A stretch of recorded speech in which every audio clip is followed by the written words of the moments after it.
Bienvenue dans le podcast Diary of a Life Coach. Ici, je te partage mes épreuves, mes défis, mais aussi mes victoires. Je te partage le behind the scene, tous ces challenges que l'on peut vivre au quotidien et surtout les leçons qui les ont accompagnés. Je suis Benita Zera, coach de vie, et n'hésite pas à t'abonner à ce podcast pour ne rien manquer et de me suivre sur Instagram, TikTok et YouTube pour le partage de conseils au quotidien.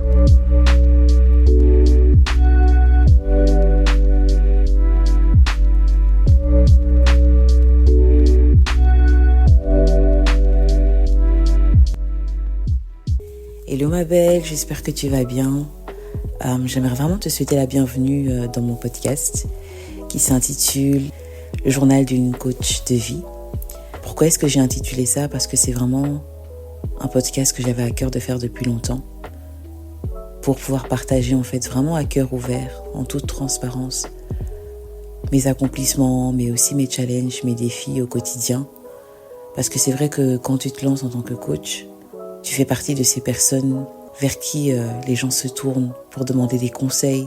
Tu es un peu la personne qu'on va admirer, qu'on va prendre comme exemple.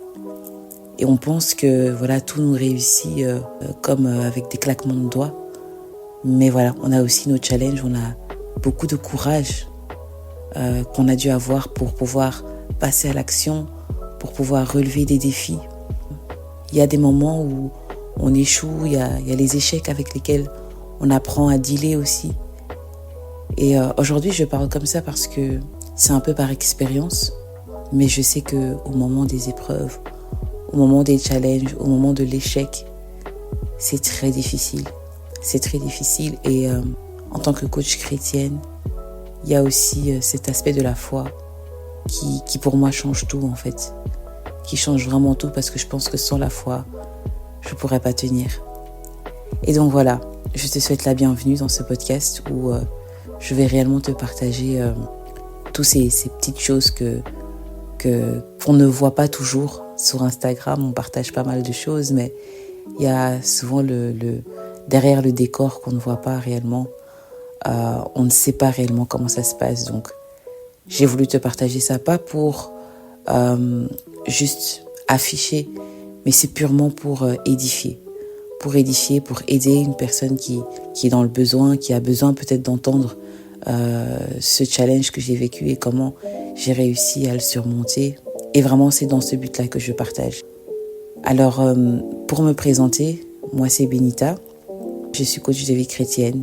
Le but pour lequel je fais ce podcast, c'est vraiment par rapport surtout à mes coachings en tant que, vraiment, je me positionne en tant que coach. Mais sinon, à côté de ça, je fais vraiment pas mal de choses. Pour commencer, je suis mariée depuis 6 ans. Nous avons 2 merveilleuses petites filles. À côté de ça, je fais pas mal d'activités. Je travaille aussi à temps plein en tant que success manager. Et donc voilà, je suis vraiment très active. Je suis fondatrice de Woman of God Inspire, une association pour les femmes chrétiennes.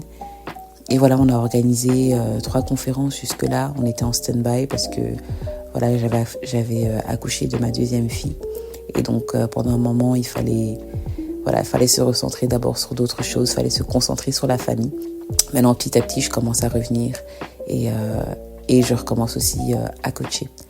Donc voilà, en tout cas, bienvenue dans ce podcast. C'est pour la 3e fois que je le dis. Ça me fait tellement plaisir de faire ça. Voilà, je suis une personne qui aime beaucoup partager. Je suis quelqu'un de créatif, de spontané. Et j'ai vraiment envie que ce podcast soit spontané, naturel, rien de forcé. Pour ce premier épisode, c'est vraiment t'encourager à faire ce que tu as à cœur. Parce que si j'ai commencé ce podcast, c'est parce que j'avais ça à cœur depuis tellement longtemps. Mais à chaque fois, je me posais, j'achète le micro, j'achète je sais pas quoi, je cherche un programme pour enregistrer. Et à chaque fois que je me dis, voilà, ça y est, je suis prête, il y a toujours quelque chose qui ne va pas. En fait, c'est comme si quand tu penses que tu es prête, finalement, tu n'es jamais prête. De façon inconsciente, on devient un peu perfectionniste. Et moi, j'aimerais juste te dire, parfois, il faut arrêter de trop réfléchir et juste passer à l'action, tout simplement. Voilà, parfois, quand on veut accomplir des choses, il faut avoir de l'audace, comme on dit. Il faut être audacieuse. Il faut se dire, voilà, je sais que ce ne sera pas parfait. Je sais qu'il y aura sûrement encore des choses à améliorer. Mais je commence avec ce que j'ai, en fait. Je commence là où je suis, au niveau où je suis actuellement, je commence avec ce que j'ai dans les mains, le peu que j'ai dans les mains. Et le plus important, c'est que j'aurais fait le premier pas. Parce qu'une fois qu'on a fait le premier pas, tout le reste, en fait, c'est comme si les portes s'ouvrent petit à petit. C'est comme si les choses se mettent en place de façon totalement naturelle et petit à petit. Donc, il faut parfois se laisser le temps, en fait, de se perfectionner au fil des années. Quand on commence dans un nouveau travail, on est formé, on tâtonne un peu, on ne connaît pas encore, mais quand tu regardes, par exemple, moi j'ai fait 6 ans chez mon ex-employeur et je me souviens quand je suis rentrée là, j'étais jeune, je venais de finir les études, enfin jeune dans le sens où j'étais une jeune employée, dans le sens où il y avait les personnes avec qui je travaillais en fait. Ils étaient là depuis 20 ans, 30 ans et donc moi je sortais fraîchement de l'école et donc c'était même mon premier emploi. J'étais très réservée, pas sûre de moi au niveau professionnel en fait. Je ne me connaissais pas encore réellement aussi au niveau professionnel parce que voilà, il faut faire la distinction. Je pouvais être très self-confident comme on dit dans la vie de tous les jours sur moi-même, sur ma personnalité. Mais au niveau professionnel, je connaissais pas en fait vraiment mes capacités. Je ne me connaissais pas encore réellement. Je connaissais pas mes soft skills. Je savais pas ce dont j'étais capable. Et donc du coup, ça me rendait très insécure de ce côté-là. Et du coup, j'étais réservée. Je n'osais pas souvent faire les premiers pas. Je préférais être dans l'observation. Et c'est vraiment, j'ai fait 6 ans là-bas. Et après 6 ans, franchement, quand je regardais en arrière, je me suis dit, waouh, il y a eu vraiment une évolution énorme, en fait. Énorme. Aujourd'hui, je suis sortie de là vraiment confiante, connaissant mon potentiel, connaissant ma valeur sur le marché de l'emploi. Et je n'avais pas peur, en fait, de l'affirmer. Je n'avais pas peur de l'affirmer du tout. Je vous raconterai l'histoire de comment j'ai quitté mon boulot de façon totalement audacieuse, justement. Sans plan B vraiment concret. Mais j'ai vraiment fait ce pas-là. J'ai quitté mon emploi. Un emploi dans lequel j'étais vraiment bien. Bien dans le sens où j'avais le confort, j'étais bien payée, j'avais plein d'avantages. Ça permettait vraiment à ma famille d'être stable. Et j'ai quitté en fait du jour au lendemain parce que je croyais fermement que je valais mieux que ça et que je pouvais trouver mieux que ça. J'y reviendrai dans un autre épisode. Mais en tout cas, ici, c'était tout simplement pour dire que voilà, on ne connaît pas toujours tout ce qu'on a en nous. Parfois, on découvre au fil du temps. Et donc, il faut se laisser le temps de se découvrir, il faut se laisser le temps de grandir, d'évoluer, de développer toutes nos capacités.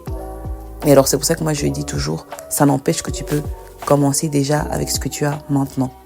Commence avec ce que tu as maintenant. Et au fil du temps, tu vas évoluer, perfectionner, développer les autres talents, le potentiel que tu as. Moi, je dis toujours, là, j'estime que j'utilise mon potentiel vraiment de la bonne façon. Mais je sais très bien que je ne l'exploite pas à 100%. À combien de pourcents je suis de mon potentiel, je n'en sais rien.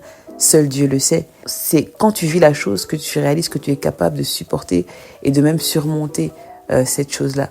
Tu découvres en fait dans l'épreuve d'autres capacités en fait. Donc voilà, c'était tout simplement pour t'encourager à commencer comme ce que je viens de faire, c'est de commencer ce fameux podcast que je devais faire depuis longtemps en fait. Voilà, j'ai finalement commencé, j'ai fait le pas de la foi. Et je voulais t'encourager à le faire aussi. Peu importe ce que tu as comme projet, peu importe ce que tu as comme rêve, peu importe ce que tu as à cœur, dis-toi que si en tout cas cette chose te pèse, c'est que c'est un fardeau que peut-être Dieu a carrément déposé en fait dans ton cœur et que tu dois même l'accomplir, que ça fait partie de ta mission de vie, du but que tu as à accomplir sur terre. Donc tant que tu n'auras pas accompli cette chose, il y aura toujours ces pensées-là, ce rêve-là qui va te titiller, tu auras toujours ce fardeau que tu vas ressentir au fond de toi. À un moment donné, il faudra que tu fasses le pas et que tu accomplisses ce pourquoi tu as été créé. Et comme on dit des fois, les rêves qu'on a, c'est des rêves qui viennent de Dieu. Ne négligeons pas les rêves que nous avons. Ne négligeons pas les projets. Tu te réveilles pas juste un matin avec quelque chose à cœur qui vient de nulle part en fait. C'est que quelque part il y a eu un dépôt et que tu dois en faire quelque chose. Voilà, ça ne veut pas dire qu'il faut s'éparpiller et faire de tout et n'importe quoi, tout ce qui nous passe par l'esprit. Non, ça c'est sûr. Mais si c'est quelque chose que tu as mûrement réfléchi, si c'est un dépôt que tu as depuis longtemps, que tu es là, tu cogites, tu sais pas comment commencer, tu sais pas quand commencer. En fait, fais juste le premier pas. Commence quelque part. Passe à l'action. Ne reste pas au stade du rêve où tu vois les choses de loin. Ah oui, un jour je le ferai. Non. En fait, tu peux très bien prendre ce rêve-là et le concrétiser en passant à l'action, en faisant même le premier pas, le tout premier pas, comme je l'appelle, le pas de la foi. Voilà, j'espère que cet épisode t'a plu et je te dis alors à très bientôt pour le prochain épisode. Salut!